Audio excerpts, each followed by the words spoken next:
Saint Vincent De Paul stands as a shining witness of how one person's life when surrendered to Christ can transform countless others. Born into humble surroundings, he never allowed poverty or difficulty to crush his spirit. Instead, he let God's love shape his mission.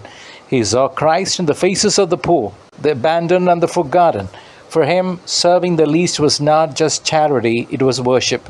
His life reminds us that holiness is not about extraordinary visions or powers, but about faithful love put into action in everyday life. The heart of St. Vincent's holiness was his decision to keep the Lord first. He began every work with prayer and depended not on his own strength, but on God's providence.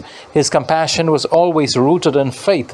He believed that when he clothed the poor, he clothed Christ. When he fed the hungry, he fed Christ. For us, my dear brothers and sisters, this is a call to re-examine our priorities in life.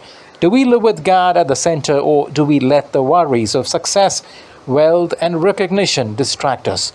St. Vincent teaches that when God is first, everything else falls into its rightful place. The lesson we have today is simple yet demanding. True holiness lies in love that serves. Like St. Vincent, we are called to look beyond ourselves, to recognize the suffering around us, and to bring the mercy of Christ into those wounds.